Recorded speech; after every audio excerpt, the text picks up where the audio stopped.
রাধে রাধে বন্ধুরা, welcome to my another blog. আমি ভালো আছি, আশা করছি তোমরাও যে যেখানে আছো সবাই খুব ভালো আছো।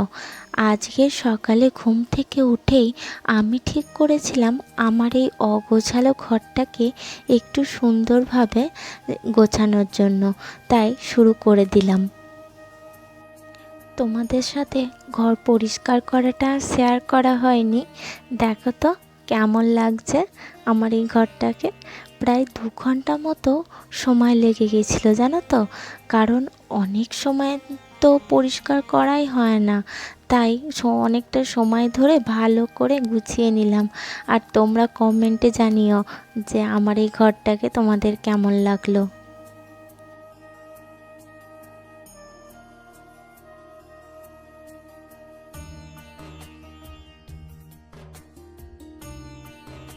আগের দিনের ভিডিওটা আর কন্টিনিউ করা হয়নি, তাই আজ হচ্ছে শ্রাবণ মাসের প্রথম সোমবার। তাই সকালবেলায় স্নান সেরে নিয়ে ঠাকুর ঘরে এসেছিলাম। আর প্রথমেই ঠাকুর ঘরে এসে ঠাকুরের জায়গাটাও একটু ভালো করে গুছিয়ে পরিষ্কার করে নিচ্ছি। আর যে কাপড়টা পাতা থাকে সারা প্রতিদিন 10-12 দিন অন্তর পাল্টানো হয়, তো ওটাও আজকে চেঞ্জ করে দিচ্ছি আজকে। চলো তাহলে আমি ঠাকুর ঘরের জায়গাটা ভালো করে পরিষ্কার করে নিই। আমার ঠাকুর ঘরটা পরিষ্কার করা মোটামুটি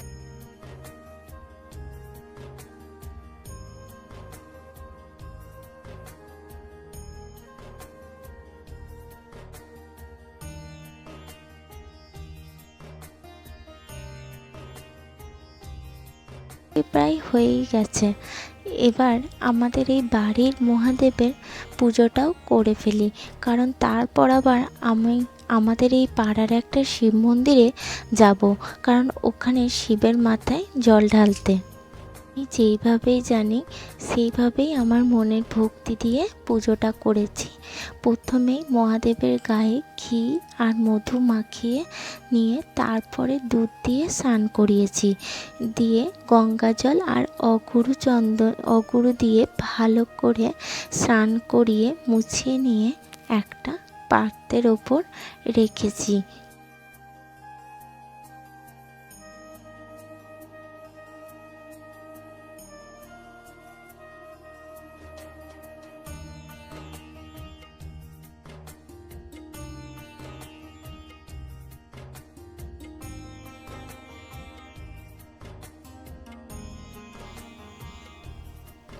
আমি যেহেতু আকন্দ ফুল পাইনি, তাই বেলপাতা আর রজনীগন্ধার মালা দিয়ে পুজোটা করেছি।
আমার পুজো করা প্রায় হয়েই গেছে। চলো এবার রেডি হয়ে মন্দিরে যাই।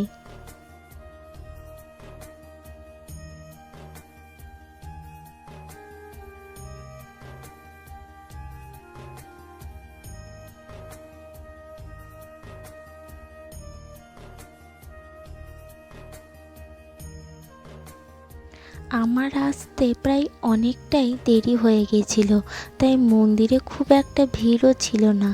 আর এই দুজনের পরেই আমিও শিবের মাথায় জল ঢেলে পুজো করে নিই।